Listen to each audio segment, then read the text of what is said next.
आज भी स्कंद पुराण कहती है कि भगवान शंकर ने अन्नपूर्णा के दरवाजे पर पहुंचकर जब काशी में भिक्षा मांगी थी तो अन्नपूर्णा ने कहा था, ए शंकर, मैं उस गरीब से गरीब व्यक्ति का भी भंडार भर के रखूंगी, बस एक गलती नहीं होना चाहिए कि जहां भोजन बने उस स्थान पर बैठकर, उस स्थान पर खड़े होकर भोजन बनाते समय उस भंडार गृह में जूता नहीं होना चाहिए।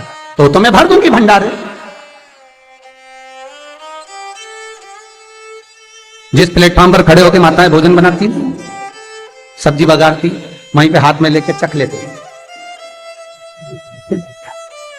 हाँ, माई हरियो जगदम्बा, विचार तो करो। भले तुम भगवान को भोग नहीं लगा रही पर पति तो परमेश्वर है। भले तुम भगवान को भोग नहीं लगा रही पर पति तो परमेश्वर है। पति के लिए कहा परमेश्वर, मतलब भले भगवान की तुमने सेवा नहीं करी, भले अर्चना नहीं करी, भले पूजन नहीं करी, पर पति तो परमेश्वर है। सब में तो वही समझ आए। घर में जो सास रहती है वो भी तो मां है, जो पिता रहता है वो भी तो बद्री नारायण है।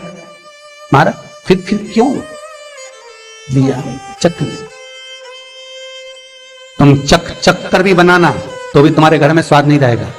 और जिस मंदिर में, आश्रम में, भंडारे में जब तक भगवान का भोग नहीं लगता तब तक चखा नहीं जाता, चाहे नमक डला ना डला, मिर्ची डली ना डली, शक्कर डली ना डली, भंडारे के भोजन में जो मिला दिया, आखिरी में फिर भगवान ने अगर पा लिया तब चखा गया कि अब भोजन में स्वाद है कि नहीं है। तो कभी अन्नकूट की जो सामग्री बनती है, सब्जी बनती है, राम भाजी बनती है, राम भाजा बनता है, मिक्स वेज सब्जी बनती है, भगवान के भंडारे की कद्दू की सब्जी बनती है, उसमें आप भले मिर्ची ना डली, नमक ना डला, फिर भी घर में एक पूरी खाते रहोगे, वहां 4 दिन का क्या होगा?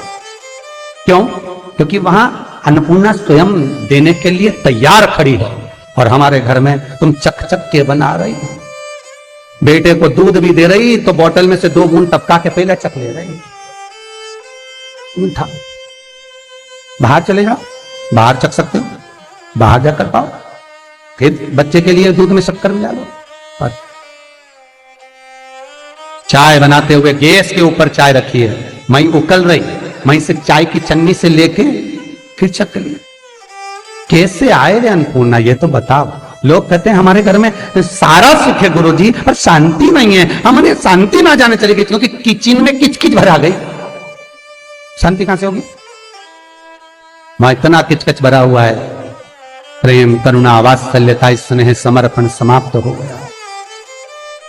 तो लड़का और लड़की का विवाह नहीं हो रहा, बहुत हताश हो गए, परेशान हो गए, विवाह संबंध जमी नहीं रहा।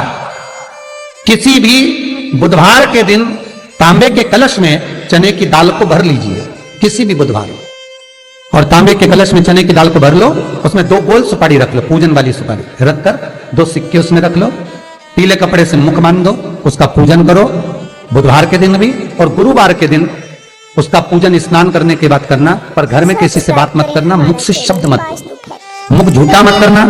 पूजन करने के बाद उल्टे हाथ पर कलश को रखकर सीधे हाथ से ढककर कोई ब्राह्मण के घर में जाकर साथ में किसी को ले जाओ, बिना बोले, बिना बात करे, बिना कहे, साथ जाकर ब्राह्मण का दरवाजा बजा दे, बात कर ले और में गया वो, पर तुम्हें नहीं बोलना है। और वो कलश ब्राह्मण के अपनी कामना कर कर वो कलश का दान दे दिया जाए। हमारा ज्यादा से ज्यादा 4 महीना 3 महीने के अंदर विवाह संबंध पक्का हो जाता है। विवाह से चने की दाल का दान कोई सहज नहीं है।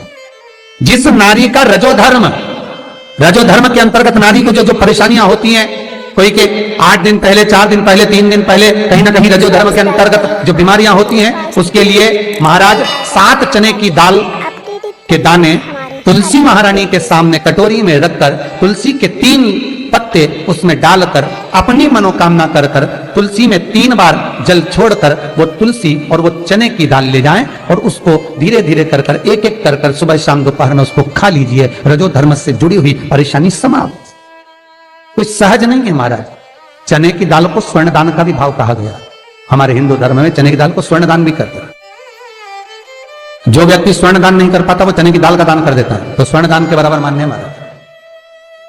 फिर निवेदन करा, चने की दाल का व्याख्यान वर्णन फिर किया गया। मान लो कोई प्लाट है, कोई प्रॉपर्टी है, कोई जमीन है, कोई जायदाद और नहीं बिक रही, बहुत परेशान हो गए, लाखों करोड़ों रुपए तुम्हारे डूब गए और ये प्रॉपर्टी बिके, तब तुम उबरो तो उसके लिए चने की दाल को एक रात्रि पहले रविवार के दिन घर में गला लीजिए और उसको गलाकर दूसरे दिन उसमें थोड़ा सा चंदन मिलाकर पीस लीजिए। पर पीसना आपको मिक्सर में नहीं है, पीसना आपको सिलबट्टे पर, चकोटी पर जो आपके यहां उससे उसको पीस लीजिए। और पीसने के बाद उसमें थोड़ा सा दूध मिलाकर शिव मंदिर में जाकर शंकर भगवान के शिवलिंग का सोमवार के दिन लेपन करिए। लेपन कर कर अपनी कामना कर कर शिवलिंग पर 3 उंगलियां लगा लीजिए। अपनी कामना कर कर जो 3 उंगलियां आपने लगाई है, उंगली हटाते समय चंदन के लेपन को जो लगाया आपने, चने की दाल का लेपन, स्वर्ण का लेपन, उसको हम कहते हैं स्वर्ण लेपन, उसको लेकर आ जाइए। मार उसको थोड़ा सा लेकर आ जाओ, एक किसी भी फूल में उसको लगाकर जो जमीन, जो प्रॉपर्टी, जो जगह बेचना है वहां पटक दीजिए महाराज। उसके ग्राहक आना चालू हो जाएंगे और वो प्रॉपर्टी शीघ्र दिख जाएगी। अपनी कामना के अनुसार दिखेगी कि कितने में आपको बेचना, अपने अनुसार। महाराज चने की दाल स्वर्ण दान के बराबर है। चने की दाल को सहज नहीं समझा जाता, गुरु भक्ति के लिए बहुत मूल है।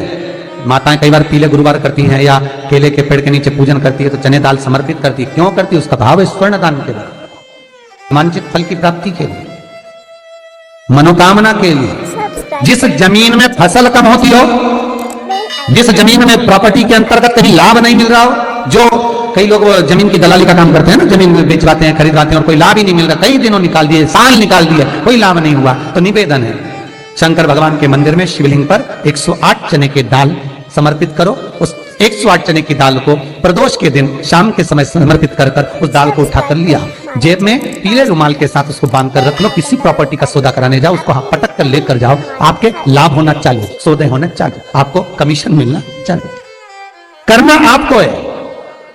कोई भी चीज जो भगवान को समर्पित हो रही है उसमें कोई चीज में सहजता नहीं हो सकती, विषयता का भाव रहता है, उसके अंदर सुख का भाव, सुख का अनुभव रहता है।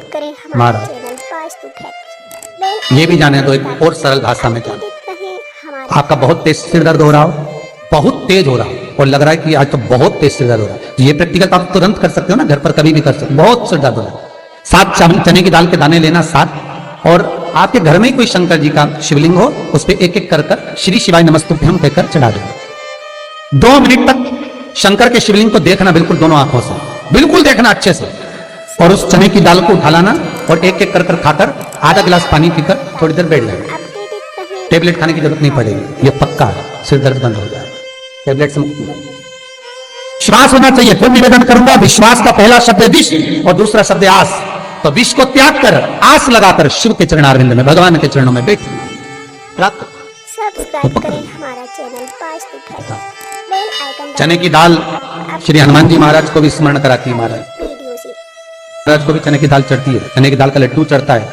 हनुमान जी महाराज और राम जी महाराज, शंकर जी, गुरुदेव बृहस्पति जी, जब आपके दिल को बहुत दुख, हृदय रोए, मन कर रहा है कि आज सबने धोखा दे दिया, बहुत तकलीफ दे दी, दिल टूट गया, मन टूट गया, बहुत हताश हो गए, बहुत परेशान हो गए और आज मन रो रहा है, कुछ मत करो, एक काम करो, बस केवल एक काम, आंवला हो, बड़ हो, पीपल हो, कोई भी एक वृक्ष के नीचे बैठकर एक पत्थर रखकर सामने छोटा सा, उस पर जल चढ़ाकर एक घी का दिया सामने लगा दो और थोड़ी देर बैठकर भगवान शंकर का स्मरण करो। थोड़ी देर, आपको जितना आपको गम मिला है, दुख मिला है, तकलीफ मिली है, थोड़ी देर, मात्र 5-7 मिनट भी बहुत है। आप घर आओगे ना तो आपको खुशी का स्मरण होगा, वो दुख चला जाएगा, समाप्त। मन में जो दुख है वो थोड़ा कम होगा, हृदय चित्त में परमात्मा शिव सुख प्रदान करेगा। अकाल मृत्यु हो मरे जो काम करे चंडाल का, काल उसका क्या बिगाड़े जो भक्त हो महाकाल का। शिव का स्मरण करा तो आनंद की अनुभूति, सुख का, तीर्थों का स्मरण कराए। महाराज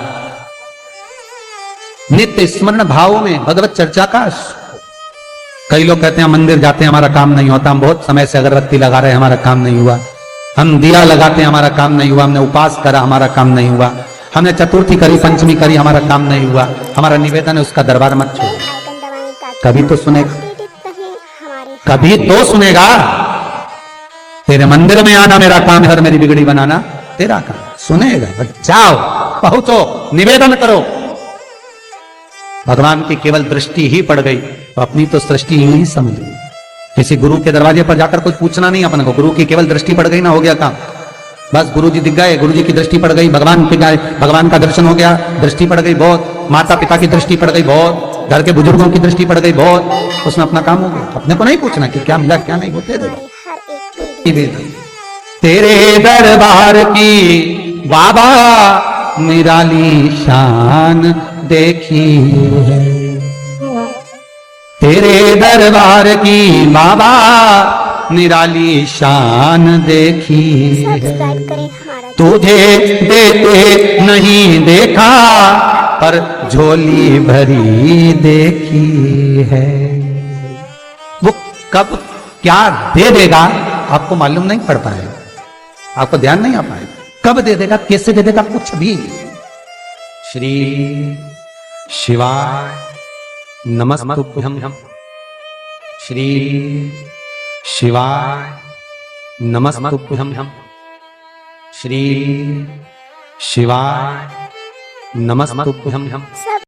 श्री शिवाय नमस्तुभ्यम। हर हर महादेव। साथियों, भाइयों बहनों, आशा करती हूँ सब लोगों को वीडियो बहुत अच्छा लगा होगा और हमारे गुरुदेव जी ने जो जो उपाय बताए हैं आपको वो भी ज़रूर से अप्लाई करना है। गुरुदेव जी ने इस कथा के माध्यम से बताया है कि जो भी महिला, जो भी माता बहन किचन में ही जो भी खाना बना रही उसी को वहीं पर चखती है तो उसके घर में भी सुख शांति कभी नहीं रहती है। तो हमें स्पेशली माताओं बहनों को ये ध्यान रखना होगा कि जब भी हम खाना बनाएं तो हमें खाने को टेस्ट नहीं करना होगा। कभी कभी हम क्या करते हैं कि खाना बनाया तो उसमें नमक टेस्ट कर लेते हैं, हाथ पे डाल के हम उसी को चख लेते हैं। तो ऐसा नहीं करना है। ऐसा करने से हमारे घर में किचकिच होती रहती है, परेशानियां होती रहती है। तो ये उपाय बहुत ही अच्छा लगा हमें गुरुदेव जी का और आप लोगों को भी बहुत पसंद आया होगा। उसके बाद गुरुदेव जी ने दूसरा उपाय बताया है कि जिस भी बच्ची का विवाह नहीं हो रहा है, बहुत परेशानियां हो रही है, विवाह में अड़चनें आ रही है, तो उनको क्या करना है, उनको करना है बुधवार के दिन तांबे के लोटे में चने की दाल भरना है और उसके ऊपर हमें 2 देव सुपारी, जिसको छोटी वाली पूजन की सुपारी आती है, वो देव सुपारी और 2 सिक्के रख के 2 दिन तक रखना है पास में और उसको गुरुवार के दिन पंडित के घर, मतलब जो ब्राह्मण है उनके घर में दान दे के आना है। और दान देते टाइम ध्यान ये रखना है कि हमें बोलना नहीं है, मतलब एक साथ में और कोई बंधा लेके जाए और उसी को बोलने के लिए बोले। और ऐसा करने से आपके बच्चे का विवाह हो जाएगा, सुख शांति रहेगी घर में। तो आशा करती हूँ कि सब लोगों को वीडियो बहुत अच्छा लगा होगा और अगर वीडियो अच्छा लगता है तो वीडियो को लाइक करना, शेयर करना, सब्सक्राइब करना। मिलते हैं अगले वीडियो के साथ। श्री शिवाय नमस्तुभ्यम। हर हर महादेव।